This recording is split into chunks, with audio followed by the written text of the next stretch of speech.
Well, good morning, everybody, and welcome to Steel Design After College. Kind of a hot, muggy day in Chicago isn't exactly what I expected. This is the kind of weather we have down in Texas, so I guess that's just the way it is this time of year. As Steve mentioned, we developed this course with AISC, and it really was modeled around what we do in our own firm in taking young engineers that come to us right out of college and try to jumpstart them, if you will, to gain a certain level of knowledge before they get thrown into the everyday task of designing buildings. So we actually repeat this program twice a year in our firm for people that have just come to us with, either just came or maybe have been here as much as 6 months. And we found it very, very helpful to get them sort of up to speed, and we hope you'll see it the same way. The purpose then of this course is to refresh engineers that are experienced and sort of bring them up to speed with some of the newer things and the newer codes that are out there, which all of us are aware that codes have been changing with lightning speed. It's just mind-boggling and very challenging for all of us to keep up with the latest changes in the seismic provisions, the wind provisions, concrete, steel. It's just been a very hectic pace in the last 10 years, really since the Northridge earthquake occurred. Tremendous changes in the structural steel codes.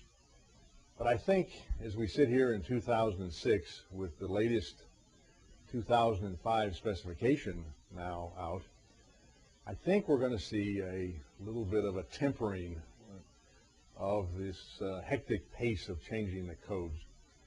Everybody, and I sit on a lot of code committees, and I think everybody acknowledges that the practicing engineers are really troubled by the changing of the codes, and you just get one code, and before you even can get used to it, a new one has come out. So the good news is that we feel your pain, and those of us that serve on these committees are going to really try to keep them a little bit more stable.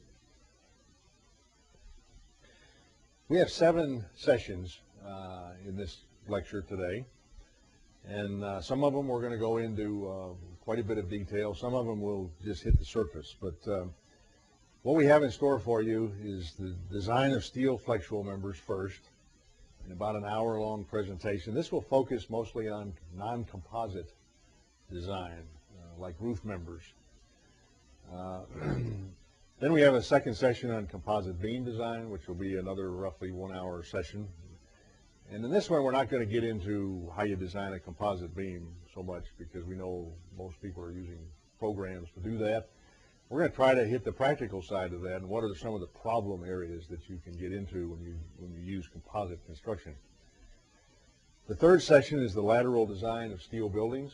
We'll talk about mostly design for wind loads, since everybody around the country has to design for wind loads. Won't touch too much on seismic, because there are a lot of seismic seminars that are going around the country right now, and strongly encourage you to attend any of AISC's numerous seminars on seismic provisions. I think most of you are aware the new seismic manual has now come out, and the new seismic provisions are out for design in moderate and high seismic zones. Then we're going to get into a brief discussion about metal deck design, both composite deck, roof deck, form decks, as it relates to catalogs. And engineers have to use metal deck catalogs when they're doing their design. Diaphragms is a topic that I think is, for whatever reason, seems to be one of the least covered topics, not only in college and even graduate courses, but even within design firms. There's not many textbooks out there on this topic. So we put together a section on diaphragms that I think will be a good introduction to you on some of the challenges and some of the potential pitfalls in dealing with diaphragms, floor diaphragms and roof diaphragms. Base plates and anchor rods is another section we're going to talk about very briefly, just an overview, because the new second revision of the AISC design guide on base plates has just now come out, and you will be able to obtain that. If you're an AISC professional member, you can actually download it for free online. If you're not, and I strongly encourage you to be, there's a lot of good advantages to being a professional member of AISC and all of the services they provide for you on the web. But you can buy that design guide as well. Then we're going to wrap up today with a discussion about some of the basic concepts of steel trusses. We use a lot of those in our long span roof design in our practice, and so we're going to talk a little bit about that because, again, you don't get a whole lot of that in school. And then we wanted to put a session, this is a very brief one, about computer analysis and modeling, computer modeling.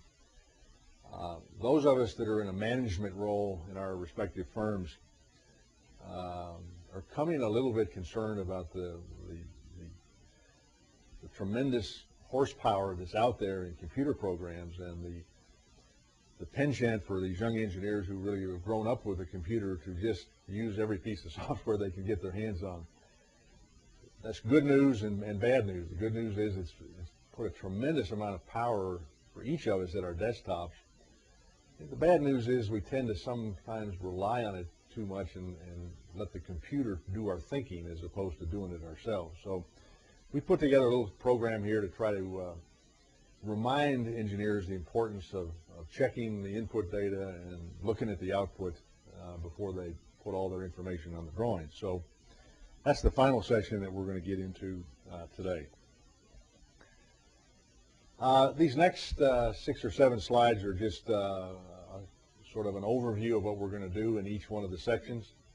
I'm going to skip over this in the interest of time because I'll just be repeating it at the end of, or at the beginning of each new session. So we're going to jump over to the first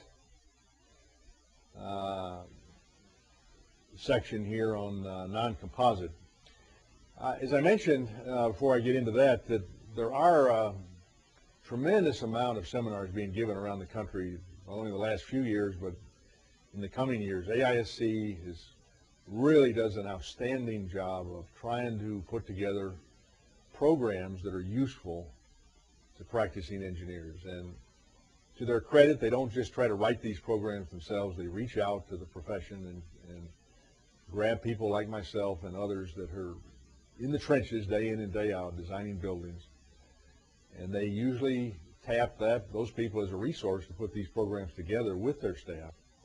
And I think generally the product that they come out with is pretty good and is useful for us practicing engineers. So there are things like stability of columns and frames, bolting and welding.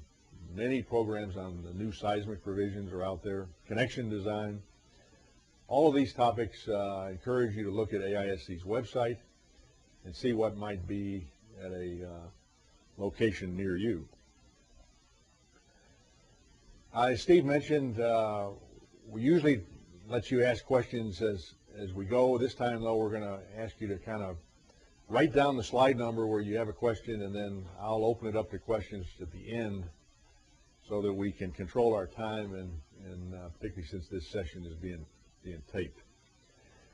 Now, we try to organize these slides. All the slides that I show on the screen are in your book there, so you don't have to write a lot of things down. Just take notes of things that you want to keep track of, but you have everything you need right in front of you.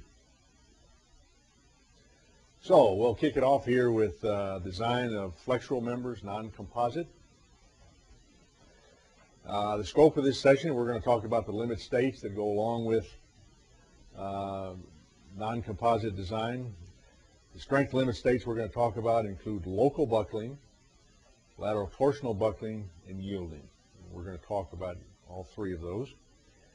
We're going to get into a discussion of beam bracing, effective beam bracing, what it takes to brace a beam. For those of you that aren't aware, and I expect most of you are, that Dr. Joe Ura and Professor Hellwig, now also at the University of Texas, both of them now at UT, have put together an outstanding program sponsored by AISC and the Structural Steel Stability Council on bracing. And then that seminar, I think, is an all-day seminar. They go into a lot of detail about bracing. I'm going to hit more of an overview hit the hot spots of it. But we will talk about beam bracing today. Cantilevers, how you brace a cantilever, we're going to get into that.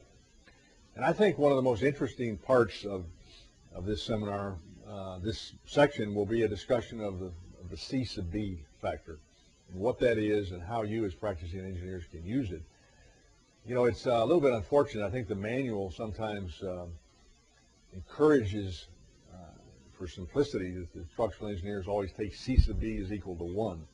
As you're going to see in this seminar, that's a very conservative assumption, and many times C sub B can be 1.5, 2, or even as high as 3. And taking advantage of that and taking the extra few minutes to calculate it can yield significant economies in your design. So we're going to spend some time talking about that.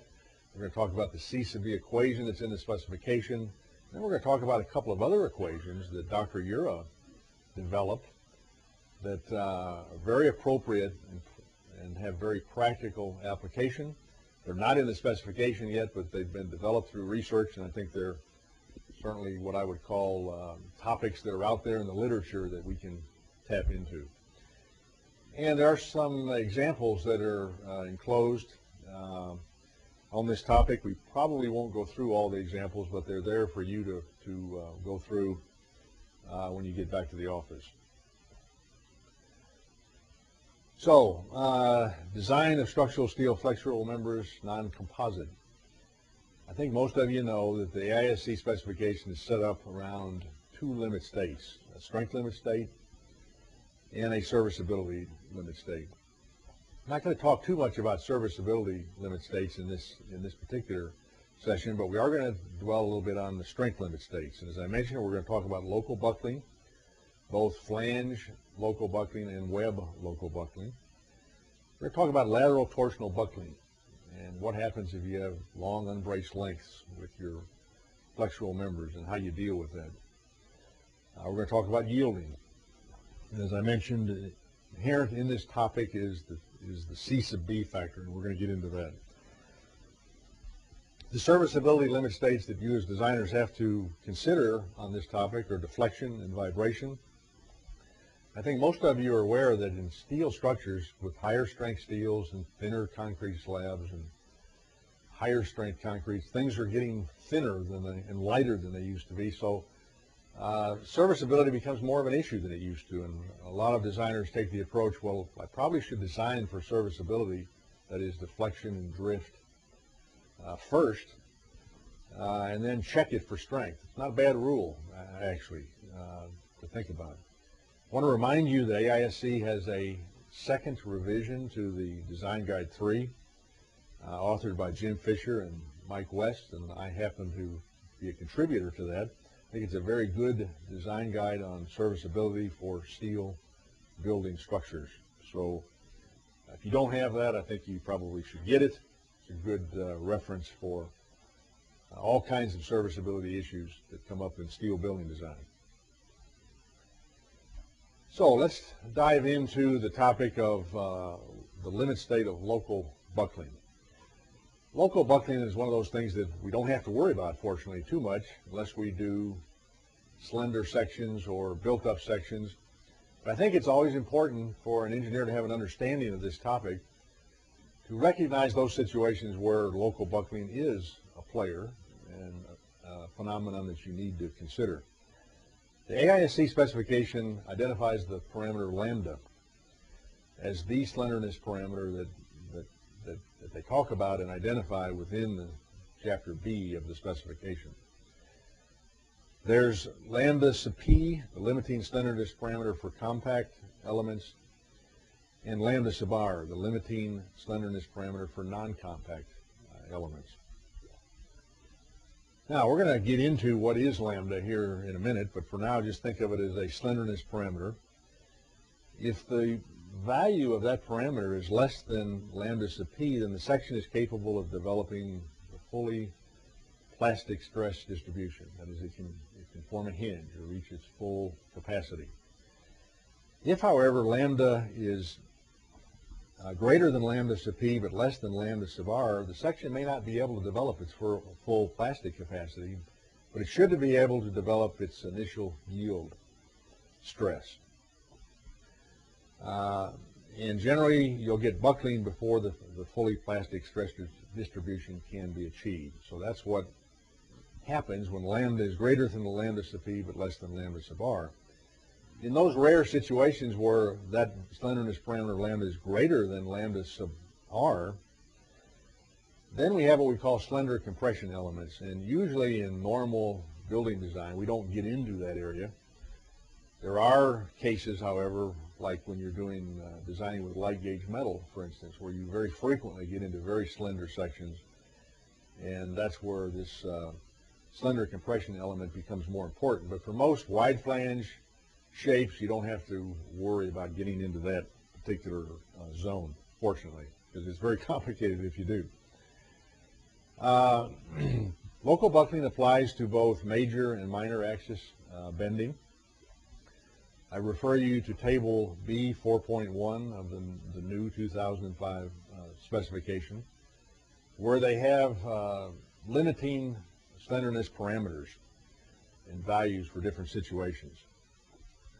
Now, there are two local buckling phenomenons that we need to consider. One is local flange buckling, and the other one is local web buckling. For flange buckling, we look at B over 2T, where B is the width of the flange, T is the thickness of the flange, and that, of course, for I shapes. For channels, it's B over T, the width of the flange by the thickness of the flange. And then we also have to look at web, local web buckling, and there we're talking about H, the depth of the web, divided by the thickness of the web. So B over 2T or H over T is the slenderness parameter that we're talking about when we talk about local buckling for I shapes and channel sections. Now, these lower equations, lambda sub p and lambda sub r, are the limiting values for these slenderness parameters for the situations shown. Now, one thing that's important to understand is that when you're in the plane specification as opposed to the seismic specification, these slenderness parameters have been set up to achieve an inelastic rotation capacity of 3. And that is sufficient for everyday non-seismic situations, low seismic and wind design. When you get into the inelastic range, and like you have in a high seismic zone, when you know the building is going to become highly inelastic, then these B over T requirements get stricter, and you can find those in the seismic provisions. The new seismic provisions, as I mentioned, are now out, and even the new seismic manual is out. So what we're talking about here is the everyday design in low to moderate seismic zones. This inelastic rotation capacity of 3 applies. Now, sometimes people have a question, well, what does all this B over T mean? What are we trying to do here? Well, basically what we're trying to prevent is a local buckle of the web or the flange under stress. And basically these B over T requirements that you see in the specification are nothing more than values that have come from finite element analyses where the limits have been selected to prevent local buckling, local ripples, if you will, in the flange and the web. And you can prove this now that we have all this high-powered software at our desk. We can actually go into a program like SAP or RISA or whatever one is your favorite. You can take, and we reference the W6x15 section here. You can take that section and go around the cross section and break it up into a mesh of the flange and the web, and then start putting a load on there. And you can actually see that as you start loading up this 6x15, you'll start to get, the program will start to predict local ripples or buckling of the flange and the web as you reach certain load magnitudes. And if you backtrack the stress at which that occurs, you'll see that the B over T limits that are in the table B 4.1 match quite well with what you get from elastic finite element analysis. So I hope that helps you provide a little physical significance of what these B over T ratios are all about. You can actually reproduce them a little bit with finite element modeling. It's so easy to do these days. Now, this particular slide shows an example. I think it's a little bit out of place. We probably should go to the next one. This one talks about if the section is compact or non-compact. It references the equations in Chapter F that apply. They basically give you the moment capacity depending on what that slenderness parameter is. If your slenderness parameters are within the limits of the table, then you don't have to worry about this. But if you start getting more slender elements, then these are the equations that AISC has in Chapter F that basically will cause you to reduce the stress capacity or the moment capacity. And as you look at these equations, while they look kind of complicated, they're really nothing more than a linear function of the slenderness parameter compared to the limits. Lambda is your actual parameter, and lambda sub p and lambda sub r are those limits that we talked about earlier. So it's a simple plug-in, ideal for a spreadsheet. But most of the time, you're not going to have to worry about that, as you're going to see here in this slide, where if you look at the common rolled shapes that we use in everyday design, for 50 KSI, there's only a handful of sections where either flange or web local buckling becomes a problem. In 36 KSI, there's only one, a W6 by 15. And even when you have to consider the reduction in moment capacity because of local buckling, you can see that the reduction you're taking is only a few percent. And so one of the things that they did when they dreamed up these proportions for wide flange sections is to try to prevent local buckling from being a problem. As you can see, they did a pretty good job. There's only a handful of very sections that are slender enough to have to worry about local buckling. So why do we talk about this? Well, as many of you know, and there'll be times where you'll want to design a plate girder or you make your own wide flange section for some reason. And there you have to pay attention to the local buckling because you may be tempted to use a thin web or a thin flange where local buckling becomes an issue. So that's what local buckling is all about. It's really nothing very complicated. The example I showed you on that previous slide just plugs through a case.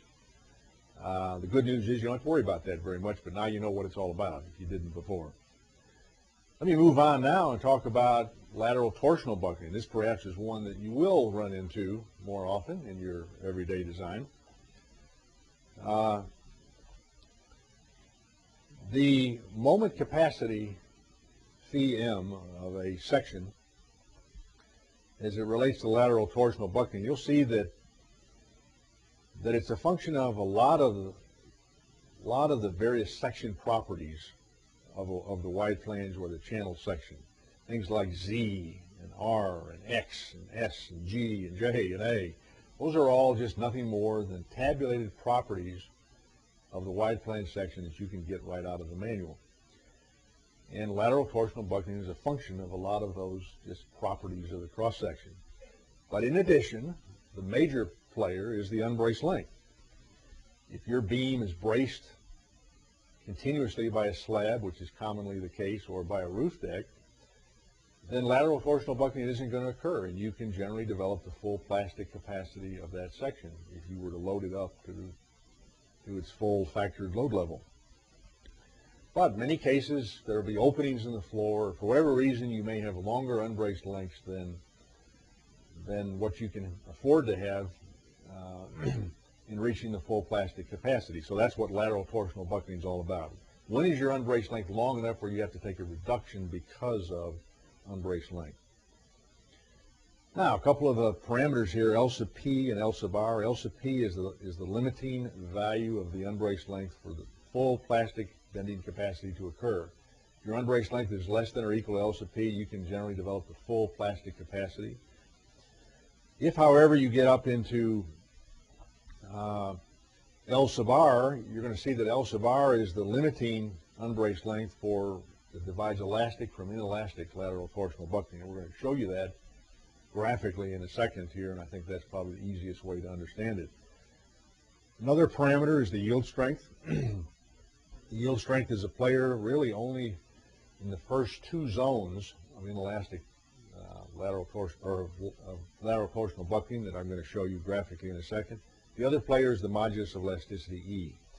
And of course C sub B, the bending coefficient that is dependent on the moment gradient. And we're going to get into that in some detail. We're going to confine our discussion here to compact sections. If your sections aren't compact, then you've got to worry about local buckling that we talked about earlier. But for this discussion, let's assume that our sections are compact. We don't have to worry about local buckling. And as we mentioned, most wide flange sections and channel sections that we use every day, you don't have to worry about local buckling. Now, the one thing that's very fundamental that all engineers need to understand, that when you bend a wide flange about its weak axis, or a channel about its weak axis, or a tube, or a pipe, or even a plate, really, fundamentally, you can't get lateral torsional buckling in those sections. And so lateral torsional buckling only is a problem when you're bending these elements about their strong axis. So keep that in mind. Now, I always like to look at this problem graphically. There are really three zones of lateral torsional buckling, and what we're plotting here is moment capacity versus unbraced length. And here's this L sub P parameter. That's the dividing line between developing the full, I lost my mouse here, this thing's really sensitive. L sub P divides the zone from full plastic bending capacity and inelastic lateral torsional buckling. L sub R divides inelastic lateral torsional buckling from elastic lateral torsional buckling. So we've got three zones. Zone 1 is right here, where you can develop the full plastic capacity. Zone 2 is what we call inelastic lateral torsional buckling. And then if you get really long unbraced lengths, you're into this elastic lateral torsional buckling zone.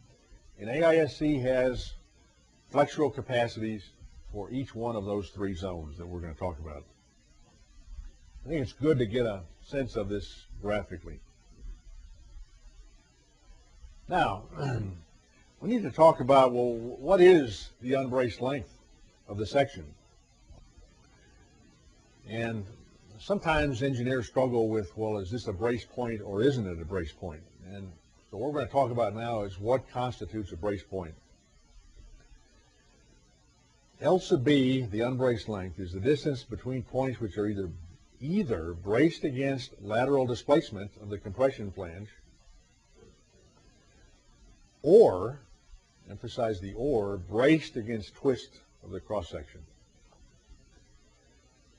Note that a point in which twist of the cross-section is prevented is considered a brace point, even if lateral displacement of the compression flange is permitted at that location. Now, this is a concept that a lot of engineers struggle with. Frankly, I struggle with it until Dr. Ura convinced me one day out in the lab. And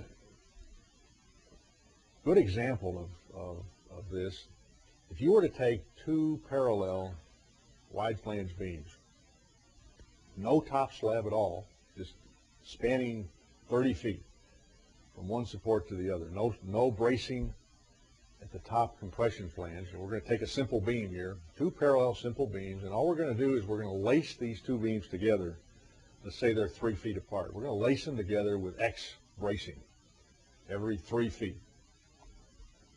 And then we're going to load those two parallel beams. Now, many engineers would say, well, there's nothing bracing the compression flanges, and therefore those beams are unbraced, and they would be subjected to lateral torsional buckling. Well, if you look at what happens in the laboratory, you start loading these beams up with let's say, a series of point loads or a uniform load, you find out that as you apply load, the sections, the twin wide flange sections start to displace laterally. And you say, wow, that means they're getting ready to buckle. They're going to be a lateral torsional buckle.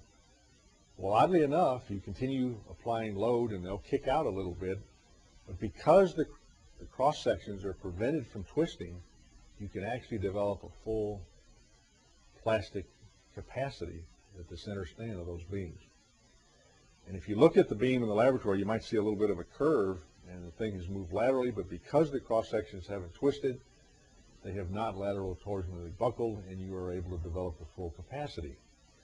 So that's why when we define an unbraced length, we talk about you can either prevent displacement of the compression flange, or if you prevent twist of the cross section, you have provided a brace point for that beam. So this slide just shows some examples. If you have no deck at the top of where the compression flange is, as we have on the left, you haven't prevented side sway, and you probably have not prevented twist, so that's not a brace point. To make it a brace point, obviously if you have a metal deck or a concrete slab up there, you've prevented that compression flange from lateral displacement. But assuming you had no deck, if you were to put stiffeners on there and then you had those anchor bolts at the bottom, you probably prevented twist, and therefore that would constitute a brace point. Obviously, if you put an X brace there like we have in that last slide, or a kicker down there at the bottom, you've prevented twist of the cross section or lateral displacement of the compression flange, and those would be considered brace points. If, however, you're not preventing twist of the cross section, or you're not bracing the compression flange laterally, then you can't consider that as a brace point. And that's what we're trying to show you on this particular slide here. Now, the good news is that most of our everyday designs, we have roof decks that are very stiff in their own plane, and they constitute bracing, or we have a concrete floor slab, so we don't have to worry about this too much. But when you're dealing with the modern day architect, you find yourself getting into all kinds of situations where maybe you don't have a floor there, maybe you got some beam traversing through space bracing something, and you have to ask yourself, is this beam braced or isn't it? So that's what we're trying to help you with here, is to make that decision.